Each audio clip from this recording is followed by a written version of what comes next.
ಮಧ್ಯದಲ್ಲಿ ಏನಾದ್ರೂ ಒಂದ್ 20 ರೂಪಾಯಿ 30 ರೂಪಾಯಿ ಏನಾದ್ರೂ ತಿಂದ್ರೆ ಒಂದ್ 20 ರೂಪಾಯಿ 30 ರೂಪಾಯಿ ಖರ್ಚಾಗುತ್ತಲ್ಲ, ಅದ್ರಿಂದ ಏನಾದ್ರೂ ಮಗಳಿಗೆ ಏನಾದ್ರೂ ಕೊಡಿಸ್ಬೋದಲ್ಲ ಅಂತಂದ್ಬಿಟ್ಟು ಅಪ್ಪ ಏನು ಊಟ ಮಾಡ್ತಾ ಇರ್ಲಿಲ್ಲ. ಮತ್ತೆ ವಾಪಸ್ ಬಂದು ಮನೇಲೆ ಊಟ ಮಾಡ್ತಾ ಇದ್ದಿದ್ದು. ಆ ಒಂದು ಸಂದರ್ಭ ಈಗ್ಲೂ ನೆನ್ಸ್ಕೊಂಡ್ರೆ ಒಂದು ಕಣ್ಣೀರ್ ಬರುತ್ತೆ ನನಗೆ. ಅಷ್ಟು ಅಪ್ಪ ಅಮ್ಮ ಅಷ್ಟು ಕಷ್ಟಪಟ್ಟು ನಮ್ಮನ್ನ ಎಷ್ಟು ಮುಂದೆ ತಂದಿದ್ದಾರೆ. ನನಗೆ ಈ ಸ್ಪೋರ್ಟ್ಸ್ ಕೆರಿಯರ್ ಸ್ಟಾರ್ಟ್ ಆಗಿದ್ದು ರಂಗರಾವ್ ಸ್ಕೂಲಿಂದ. ನಾನು ಯಾವಾಗ್ಲೂ ರಂಗರಾವ್ ಸ್ಕೂಲಿಗೆ ಮತ್ತೆ ಸೈಕಲ್ ಪ್ಯೂರ್ ಅಗರಬತ್ತಿಗೆ ನಾನು ಯಾವಾಗ್ಲೂ ಚಿರಋಣಿಯಾಗಿರ್ತೀನಿ.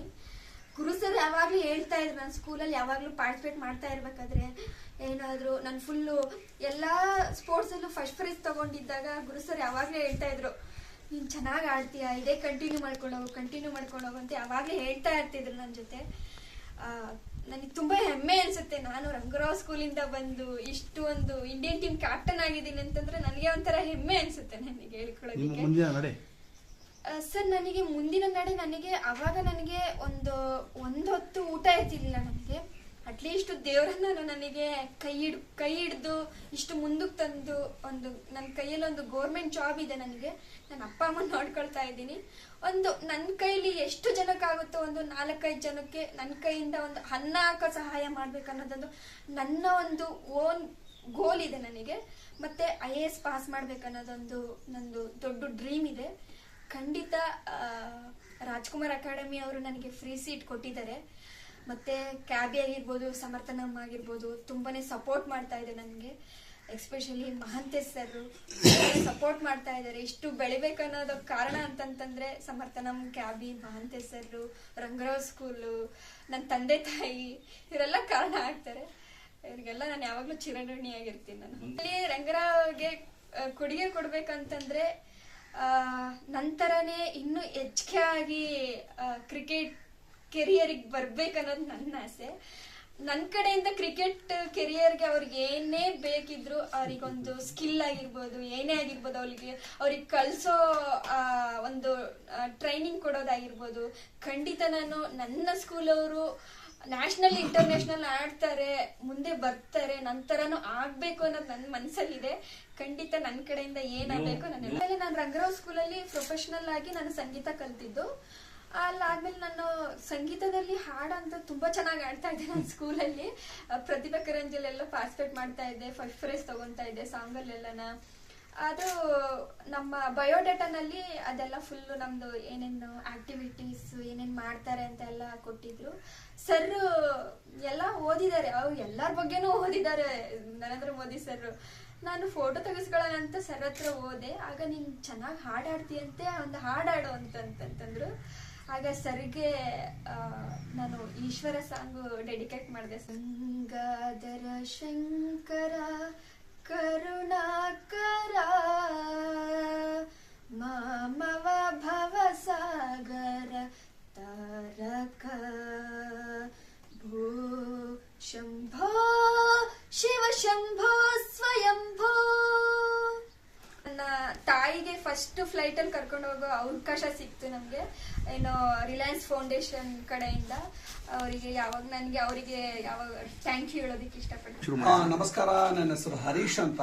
ನಾನು ರಂಗರಾವ್ ಸ್ಮಾರಕ ವಿಕಲಚೇತನ ಶಾಲೆ, ಅದು ಒಂದು ಅಂಧ ಹೆಣ್ಣು ಮಕ್ಕಳ ಉಚಿತ ವಸತಿ ಶಾಲೆ, ಅದರ ಕಾರ್ಯದರ್ಶಿಯಾಗಿ ಕೆಲಸ ಮಾಡ್ತಾ ಇದ್ದೀನಿ. ನಮ್ಮ ಶಾಲೆ 1988ರಲ್ಲಿ ಶುರು ಆಯಿತು. ಈಗ ಸುಮಾರು 38 ವರ್ಷಗಳಿಂದ ಅಂಧ ಹೆಣ್ಣು ಮಕ್ಕಳನ್ನ ಶಿಕ್ಷಣದ ಮೂಲಕ ಸ್ವಾವಲಂಬನೆ ಮಾಡೋ ಕೆಲಸ ನಮ್ಮ ಶಾಲೆ 38 ವರ್ಷದಿಂದ ಮಾಡ್ತಾ ಇದೆ. ಈಗ ಹಾಲಿ 1ನೇ ಕ್ಲಾಸಿಂದ 10ನೇ ಕ್ಲಾಸ್ ವರೆಗೆ 82 ಮಕ್ಕಳುಗಳು ಓದ್ತಾ ಇದ್ದಾರೆ. 82 ಮಕ್ಕಳುಗಳಿಗೆ ಬೀದರ್ನಿಂದ ಹಿಡಿದು ಚಾಮರಾಜನಗರದವರೆಗೆ ಎಲ್ಲಾ ಜಿಲ್ಲೆಯವರು ಇದ್ದಾರೆ. ಎಲ್ಲಾ ಜಿಲ್ಲೆಯ ಹೆಣ್ಣು ಮಕ್ಕಳುಗಳು ನಮ್ಮ ಶಾಲೆಯಲ್ಲಿ ಶಿಕ್ಷಣ ಪಡೆದುಕೊಳ್ತಾ ಇದ್ದಾರೆ. ಇದು ಕರ್ನಾಟಕ ರಾಜ್ಯದ ಮಾನ್ಯತೆ ಪಡೆದಿರುವಂತಹ ಶಾಲೆ ಸರ್ಕಾರದ್ದು. ಹಾಗೇನೆ ನಮ್ಮ ಶಾಲೆಯಲ್ಲಿ ಪ್ರತಿ ವರ್ಷ SSLC 100% ರಿಸಲ್ಟ್ ಇದೆ. 94% ಹೈಯೆಸ್ಟ್ ಸ್ಕೋರ್ ಇಲ್ಲಿವರೆಗೆ ತೆಗೆದಿರೋರು ಇದ್ದಾರೆ. ನಾವು ಬರೀ ಶಿಕ್ಷಣ ಅಲ್ಲದೆ ನಿಮಗೆ ಗೊತ್ತಿರಬೇಕು, ತಂತ್ರಜ್ಞಾನ. ಇವತ್ತು ತಂತ್ರಜ್ಞಾನ ಅಂಧರ ಜೀವನದ ಗುಣಮಟ್ಟವನ್ನು ಉತ್ತಮಗೊಳಿಸಿದೆ. ಇವತ್ತೊಂದು ಸ್ಮಾರ್ಟ್ ಫೋನ್ ಇದ್ರೆ ಆ ಹೆಣ್ಣುಮಗಳು ಇವತ್ತು ಆ ಹೆಣ್ಮಕ್ಳ ಅಂಧರು ಇವತ್ತು PhD ಮಾಡ್ತಾರೆ, IAS ಮಾಡ್ತಾರೆ, IPS KS ಮಾಡ್ತಾರೆ, ಏನ್ ಟೆಕ್ಸ್ಟ್ ಬೇಕಾದ್ರೂ ಓದ್ತಾರೆ, ಏನ್ ಆಬ್ಜೆಕ್ಟ್ ಅನ್ನು ಬೇಕಾದ್ರೂ ರೆಕಗ್ನೈಸ್ ಮಾಡ್ತಾರೆ. ಇವತ್ತೊಂದು ಸ್ಮಾರ್ಟ್ ಫೋನ್ ಇದ್ರೆ. ದೀಪಿಕಾ ನಮಗೆ 2015 16, 17, 18 ಅಲ್ಲಿ ನಮ್ಮಲ್ಲಿ ಬಂದು ಶಾಲೆ ಸೇರ್ಕೊಳ್ಳಿ 8ನೇ ಕ್ಲಾಸ್ಗೆ. 8ನೇ ಕ್ಲಾಸಿಗೆ ಬಂದಾಗ ಅವಳು ಮೃದು ಸ್ವಭಾವ, ಇಂಟ್ರೋವರ್ಟ್, ಅವರು ಮಾತು ಜಾಸ್ತಿ ಆಡ್ತಿರ್ಲಿಲ್ಲ. ತುಂಬಾ ಏನೋ ಯೋಚನೆ ಮಾಡ್ತಿರೋಳು. ಇವಾಗ ಗೊತ್ತಾಯ್ತು ಏನು ಯೋಚನೆ ಮಾಡ್ತಿದ್ಲು ಅಂತ. ಏನೋ ಯೋಚನೆ ಮಾಡ್ತಿದ್ಲು. ನಾವು ಕೇಳಿದಾಗ ನಗ್ಬಿಡೋಳು ಅಷ್ಟೇ. ಏನೋ ಒಂದು ದೀರ್ಘ ಒಂದೊಂದು ಗುರಿ ಇಟ್ಕೊಟ್ಟಿದ್ಲ ನಮ್ಮ ಮನ್ಸೊಳಗಡೆನೆ, ಅದೇನೋ ಗೊತ್ತಿಲ್ಲ. ನಾವು ಕ್ರಿಕೆಟ್ ಆಡಿಸ್ತಿದ್ದಾಗ ಇವಳು ಕ್ರಿಕೆಟ್ ಆಸಕ್ತಿ ಎಲ್ಲ, ಮ್ಯೂಸಿಕ್, ಚೆಸ್ ಎಲ್ಲ ಆಡೋಳು. ಕ್ರಿಕೆಟ್ ಆಸೆ ಇದೆಯೋ ಇಲ್ಲೋ, ಇವಳು ಸೈಲೆಂಟ್ ಅಲ್ವಾ, ಆಮೇಲೆ ಸುಮ್ಮನೆ ಒಂಥರ ಯೋಚನೆ ಮಾಡುತ್ತಾ ಕುತ್ಕೊಳ್ಳೋದು. ಕ್ರಿಕೆಟ್ ಆಡಲ್ವಾ ಅಂತ ಅನ್ಕೊಂಡಿದ್ವು. ಆದರೆ ಅವಳು ಇಷ್ಟಪಟ್ಟು ಕ್ರಿಕೆಟ್ನ ತೊಡಗಿಸ್ಕೊಂಡು ಚೆನ್ನಾಗಿ ಆಡ್ತಿದ್ಲು, ಅತ್ಯುತ್ತಮವಾಗಿ ಆಡ್ತಿದ್ಲು. ಅದಕ್ಕೆ ಒಂದು 2018ರಲ್ಲಿ ಒಂದು ಇಡೀ ಕರ್ನಾಟಕದಲ್ಲಿ ಫಸ್ಟ್ ಅಂಧರ ಕ್ರಿಕೆಟ್ ಮ್ಯಾಚ್ ಟೂರ್ನಮೆಂಟ್ ಆಯಿತು, ನಮ್ಮ ಶಾಲೆ ವರ್ಸಸ್ ರಾಮನಗರ ಶಾಲೆ. ಅದು ಅಂಧ ಹೆಣ್ಣು ಮಕ್ಕಳು ಫ್ರೆಂಡ್ಲಿ ಮ್ಯಾಚ್ ಆಡಿಸೋದು 2018ರಲ್ಲಿ ವಿಜಯನಗರ ಕಾರ್ಪೊರೇಷನ್ ಗ್ರೌಂಡ್ ಅಲ್ಲಿ ಆಡಿಸೋದು. ಇದೇ ರಣ ಬಿಸಿಲು. ಇವನ್ನೆಲ್ಲ ನೋಡಿದ್ರೆ ಹೆಣ್ಮಕ್ಳುಗಳು ಬಿಸಿಲು ಪಾಪ ಅಂದ್ರೂ ತುಂಬಾ ಶ್ರಮ ಪಟ್ಟು ಆಡಿ ಅವತ್ತು ನಮ್ಮ ಶಾಲೆಯ ಪರವಾಗಿ ಆದಂತಹ ಕ್ರಿಕೆಟ್ ಟೀಮ್ನ ಕ್ಯಾಪ್ಟನ್ ದೀಪಿಕಾ ಆಗಿದ್ರು. ಅವತ್ತವಳು ಬೆಸ್ಟ್ ಆಲ್ರೌಂಡರ್ ಅವಾರ್ಡು ಬಂತು. ಆ ಮ್ಯಾಚ್ 3 ಮ್ಯಾಚಲ್ಲೂ ಕಂಟಿನ್ಯೂಸ್ 3 ಮ್ಯಾಚನ್ನು ನಮ್ಮ ಶಾಲೆ ಗೆದ್ದು, ಅದೇ ಫಸ್ಟ್ ಅಂಧ ಹೆಣ್ಣು ಮಕ್ಕಳ ಮ್ಯಾಚ್ ತುಂಬಾ ಚೆನ್ನಾಗಾಯ್ತು. ಆಗ ಅವಳು ತುಂಬಾ ವೀಕ್ ಆಗಿದ್ಲು. ಅವಾಗ ಓಡುವಾಗ ಸುಸ್ತಾಗ್ತಿದ್ಲು. ಇನ್ನೊಂದು ರನ್ ಓಡ್ಬೋದಾಯ್ತಲ್ಲ ಅನ್ನೋದಕ್ಕೆ ದೀಪಿಕಾ ಓಡು ಅಂತಿದ್ವು. ಅವಾಗ ನಮಗೂ ಯಾಕೋ ಪ್ರೆಷರ್ ಕೊಡ್ತಿದ್ವು ಹೆಣ್ಣಿಗೆ ಅನ್ನಿಸ್ತಿತ್ತು. ಆದ್ರೆ ಇವತ್ತು ಮೊನ್ನೆ ಫೈನಲ್ ಮ್ಯಾಚ್ ಟಿವಿ ನೋಡ್ತಿದ್ದಲ್ಲ, ಇವಳು ಕ್ರೀಸಲ್ಲಿ ಇಟ್ಕೊಂಡು ಔಟ್ ಪ್ಲೇಯರ್ಸ್ಗೆ ಕಮಾನ್ ಅಂತಿದ್ದು. ಇದನ್ನೇ ಚೇಂಜ್ ಓವರ್ ಅಂತ ಕರೆಯೋದು. ಬಹಳ ಖುಷಿ ಆಯ್ತು. ಅವ್ರ ಶಾಟ್ಗಳು, ರಿವರ್ಸ್ ಶಾಟ್, ನಾನು ವಾಟ್ಸಪ್ಪಲ್ಲಿ ಮ್ಯಾಚ್ ನೋಡ್ತಾನೆ ಕಳಿಸ್ತಿದ್ದೆ, ನೀನು ರಿವರ್ಸ್ ಶಾಟ್ ತುಂಬಾ ಚೆನ್ನಾಗಿ ಆಡ್ತೀಯ ಅಂತೆಲ್ಲ. ಬಹಳ ಹೆಮ್ಮೆ ಆಗುತ್ತೆ. ಅವತ್ತು ಆಡುವಾಗ ನಾವು ಖಂಡಿತ Deepika international level, national level ಹೋಗ್ತಾಳೆ ಅಂತ ಆಡ್ಸಿದ್ದಲ್ಲ, ಫ್ರೆಂಡ್ಲಿ ಮ್ಯಾಚ್ ಆಡ್ಸಿದ್ದು. ಇವತ್ತು ಆ ಲೆವೆಲ್ಗೆ ತೊಗೊಂಡೋಗಿದ್ದಾಳೆ ಕ್ರಿಕೆಟ್ನ, ಆ ಲೆವೆಲ್ಗೆ ತೊಗೊಂಡೋಗಿದ್ದಾಳೆ ಅಂಧರ ಕ್ರಿಕೆಟ್ನ. ದೇವರು ಆಯುಷ್ ಆರೋಗ್ಯ ಕೊಟ್ಟು ಅವಳಿಗೆ ಇನ್ನೂ ನೆಮ್ಮದಿ ಜೀವನ ಕೊಟ್ಟು ಇನ್ನೂ ಸಾಧನೆ ಮಾಡಲಿ. ಅವಳ ಊರಿಗೂ ಸಹ ಒಳ್ಳೆ ಮಾದರಿ ಆಗಿದ್ದಾಳೆ. ಆಮೇಲೆ ಮಾದರಿ ಹುಡುಗಿ, ಇಂಟ್ರೋವರ್ಟರು, ಹೆಚ್ಚು ಹೇಳ್ಕೊಳ್ಳಲ್ಲ, ಕೆಲಸ ಮಾಡಿ ತೋರಿಸ್ತಾರೆ.